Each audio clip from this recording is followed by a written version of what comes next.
और आज ये सरकार के जो दिल्ली पुलिस है और जो सरकार है वो आज इन्हें हरास कर रही है, इनको परेशान कर रही है। अब पंजाब की बात कर लेते हैं। दिल्ली में आम आदमी पार्टी की उल्टी गिनती केजरीवाल की कुछ मंत्रियों की गिरफ्तारी से शुरू हुई थी।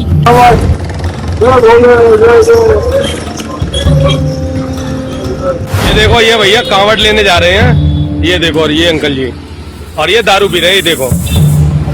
जेनजीज का जो प्रदर्शन हुआ, या यूं कहे युवाओं का जो प्रदर्शन हुआ, उसने सरकार को कैसे बेचैन किया वो सबने देखा है। लेकिन बेचैनगी सिर्फ इतनी भर नहीं है कि अपने हक हकूक के लिए आवाज उठाने वाली सरकार इस्तीफे पर आकर नतमस्तक हुई। उनके अपने साथियों की नजर थी। ये बीजेपी जानती थी कि अगर ये संदेश उनके साथियों तक पहुंच जाए कि भाई ऐसा ऐसा हो रहा है, जनता नाराज चल रही है बीजेपी से, तो भारतीय जनता पार्टी का साथ डूबेगा, छूटेगा और 240 सीटों वाली बीजेपी सत्ता से आउट हो जाएगी। ये बात आज मैं इसलिए कह रहा हूं क्योंकि मसला धर्मेंद्र प्रधान से शुरू हुआ। मोदी कैबिनेट के सबसे मजबूत और ताकतवर मंत्री के खिलाफ मोर्चा खुला, जनता की नाराजगी बढ़ रही है। और अब खबर है, जिन सांसदों ने हृदय परिवर्तन के नाम पर अपनी अपनी पार्टी से बगावत की थी, अब उनका फिर से हृदय परिवर्तन हो रहा है। जी हां, टीएमसी के 8 सांसद घर वापसी करने जा रहे हैं। बड़ी खबर निकलकर सामने आई, बीजेपी के लिहाज से बुरी खबर। आपको दिखाने जा रहे हैं कैसे एक एक करके सबको टारगेट किया जा रहा है। वैसे वो उधर बड़ी बड़ी बातें कर रहा है, पूरा का पूरा गोदी मीडिया बच गया। ओ हो, आप तो दयालु कृपालु है मोदी जी, गाली देने वालों को माफ कर दिया। वहां लगातार एफआईआर हो रही है। ये दोगलापन नहीं तो क्या है। और दिखाएंगे आपको खबर है कैसे इस देश की मीडिया बताती है ये पढ़े लिखे जनजीज नहीं है, ये अनपढ़ हैं, ये भ्रष्ट हैं, इनकी मानसिकता ऐसी। खुद बिना 2 अक्षर देख के पढ़े बोल नहीं पाने वाले एंकर समझा रहे हैं। उनकी हकीकत दिखाएंगे और दिखाते हैं आपको पूरा का पूरा प्रशासनिक अमला लगा दिया है कांवड़ियों की सेवा के लिए। फिर आप पूछते हैं ना, इनमें इतनी ताकत कहां से आती है कि देश के कानून को खूंटी पर टांग देते हैं धर्म के आधार पर। उत्पाती, मैं कांवड़िए नहीं कहता हूं क्योंकि कांवड़िए आस्था से, मेरे धर्म से जुड़ा है। ये कांवड़िए नहीं है, ये उत्पाती उन्मादी हैं जो कांवड़ियों के भेष में घूमते हैं। उन पर जब आप ऐसे कृपा बरसाएंगे, फूल बरसाएंगे, बड़े बड़े अधिकारियों को कतार में लगा देंगे तो क्या होगा। नमस्कार, मैं हूं प्रज्वल गौतम और आप देख रहे हैं the live TV. The live TV, सच सबसे आगे। खबर की शुरुआत इस पर है। जरा एक खबर निकलकर सामने आई है, क्या गृह मंत्री अमित शाह को दूसरा झटका लगने वाला है। खबर आ रही कि तृणमूल के 8 सांसद जल्द ही घर वापसी कर सकते हैं। ये सांसद सौगत राय के माध्यम से लगातार टीएमसी सुप्रीमो ममता बनर्जी के संपर्क में। सौगत राय जो है, उन्होंने दावा किया कि पार्टी कई बागी सांसद जो एनडीए के साथ जुड़ गए वे अब बेचैन महसूस कर रहे हैं। उन्होंने कहा कि सत्ताधारी पार्टी के साथ बने रहने के लिए उन पर हर तरह का दबाव बनाया जा रहा है। सौगत राय ने कहा कि कई बागी सांसद उनके संपर्क में, मैंने उनसे कुछ से बात की है, वे बीजेपी में असहज हो सकता है कि उन पर बने रहने का दबाव हो या उन्हें धमकाया जा रहा हो। अगर वे सभी वापस आते हैं तो अच्छी बात होगी। मैंने इस बारे में हाईकमान से भी बात की है। दरअसल एनसीपीआई के 3 नेता मंगलवार को एनडीए की मंगल मिलन बैठक से नदारद रहे। इसके बाद सियासी गलियारे में चर्चा शुरू हो गई कि क्या वह तीनों ममता के पास वापस जा सकते हैं। एनसीपीआई नेता अबू ताहिर खान, खलीलुर रहमान और यूसुफ पठान एनडीए की बैठक में शामिल नहीं हुए। 5 सांसद ऐसे हैं जो कल्याण बनर्जी का चरण स्पर्श करने रात के अंधेरे में उनके घर पहुंचे थे और इसी से पूरा का पूरा खेल बिगड़ रहा है। अब आते हैं मोदी जी के उस बयान पर जिसकी वाहवाही दिन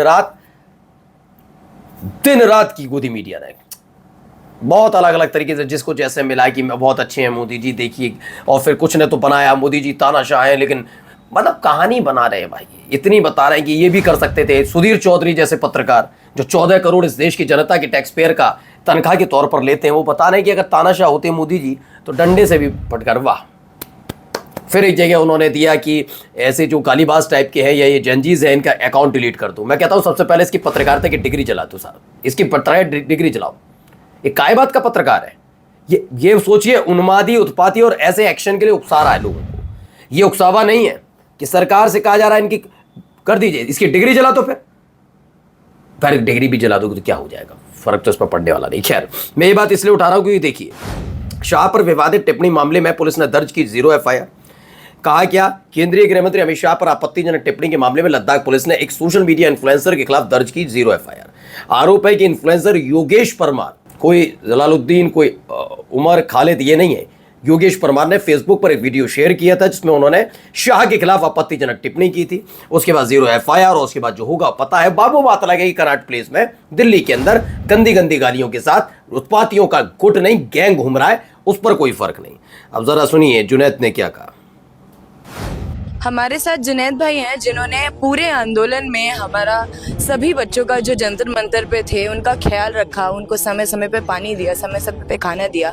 और आज ये सरकार के जो दिल्ली पुलिस है और जो सरकार है वो आज इन्हें हरास कर रही है, इनको परेशान कर रही है। और हम सब ये कहना चाहते हैं कि हम सब छात्र जुनैद भाई के साथ हैं और ये लड़ाई आप हमें हरास करके या हमें परेशान करके बिल्कुल इस पर जुनैद साहब के आप हमें कितना भी डराने का प्रयास किया लेकिन हम झुकेंगे नहीं, ये बात हो रही है। अब आइए जरा मैडम को पहचानते होंगे, चित्रा त्रिपाठी जी हैं, बड़ी पत्रकार होने का दावा है इनका, लेकिन जरा इनकी पत्रकारिता का एक।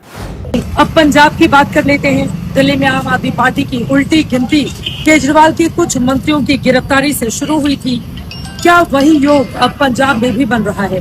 संयोग से 27 में पंजाब में भी विधानसभा के चुनाव होने हैं और आज ईडी ने भ्रष्टाचार के केस में पंजाब सरकार से भी पहली गिरफ्तारी उसके मंत्री संजीव अरोड़ा की कर डाली। आम आदमी पार्टी इस खबर के सामने आने के बाद से दिल मिलाई। अब है कि पत्रकारिता की सारी डिग्री, सारे डिप्लोमा और सारी योग्यता सफेद कपड़े में खड़े व्यक्ति ने पकड़ रखी है। जब इतनी बड़ी एंकर होने के बाद भी पढ़ना आपको दूसरों का लिखा हुआ ही है तो फिर काहे की बड़ी एंकर। ये भानुनंद ने ट्वीट किया है। खैर अभी इस जगह क्या हो रहा था कंफर्म नहीं है, लेकिन ये बात सच है कि चित्रा त्रिपाठी बात है कई जगह सिर्फ लिखा लिखाया पढ़ते हुई पकड़ी जाती हैं और है भी उनका यही। खैर जैसे वो वैसे ये देखिए।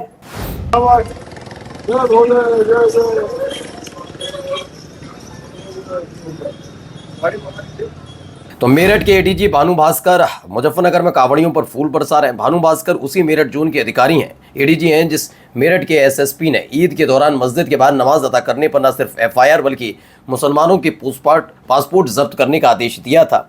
ईद के दौरान मस्जिद के बाहर नमाज अदा करने पर सिर्फ, और यहाँ पर बरसाने हैं फूल क्योंकि ऊपर बैठा हुआ आका को ये तो पहुँचना चाहिए कि उनकी मंशा के अनुरूप काम हो रहा। आका कह रहा हूँ भैया मैं, क्योंकि अगर मुख्यमंत्री होंगे तो संवैधानिक दायरे जो होते हैं उसका ध्यान रखा। एडीजी फूल मार रहा है क्योंकि युवा कांवड़ लेकर आ रहे हैं। अगर ज्ञापन लेकर आते तो लाठियां मारते मिलना। ये फर्क है इसलिए बोल रहा हूँ। शिक्षा, स्वास्थ्य, सड़क और एथेनॉल की बात छोड़कर कांवड़ लाओ। अगर लाठियों से डर लगता है, FIR और जेल से परिवार को तकलीफ होती है, जी हाँ ये इस तरह की स्थिति इस देश के अधिकारियों ने भी बनाई है। वो बात अलग है, आने वाली जब पीढ़ियां पूछेंगे इनसे आपने क्या खास किया था तब पता लगेगा, क्या जवाब देंगे पता नहीं। जरा इधर बहुत अच्छे, बहुत सुंदर, बहुत सुंदर, बहुत सुंदर। आराम आराम से, आराम आराम से, धीरे धीरे। ये सारा कंट्रोल का चावल। तो यूपी पुलिस ने फूल वर्षा से गुंडे कांवड़ियों का भी खैर नहीं कहा मेरठ की से स्वागत अभिनंदन शुरू कर दिया, क्योंकि जिस तरह से कांवड़िए जा रहे हैं तो उसमें सारे वही हैं, ये क्लियर नहीं किया जा सकता। इसलिए बार जब कांवड़ियों के लिए कहा जाए तो हमेशा गुंडा शब्द का इस्तेमाल नहीं होना चाहिए।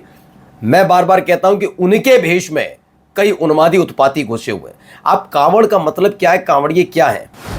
मैं फिर कह रहा हूं कि चूंकि मैं ला चुका हूं इसलिए मैं उसका अनुभव आपके साथ लगातार शेयर करता हूं। दौर का अंतर है। जिस दौर में वाकई एक आस्था को आस्था मानिए, हमारे यहाँ शोभा यात्रा निकलती थी उसका एक अलग माहौल होता था, हम खुशी मनाते थे तब तमाम चीज़ें। आज शोभा यात्रा निकलती है तो इस बात का डर लगता है कि उनमें से कोई उत्पाती घुसकर कहीं मस्जिद के सामने तमाशा ना करे, कोई और गाली गलौज वाले गाने ना बजाए।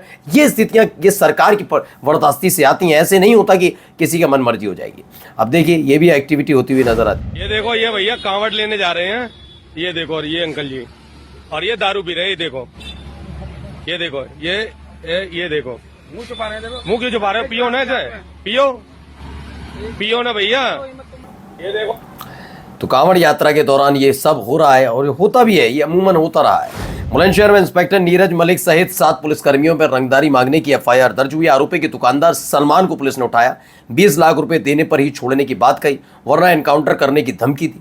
सलमान ने घर से 6 लाख रुपए मंगाए, तब उसे छोड़ा गया और अब इनके खिलाफ FIR दर्ज हो रही है। सोचिए क्या क्या नहीं करते लोग। नमस्कार। द लाइव टीवी, सच सबसे आगे।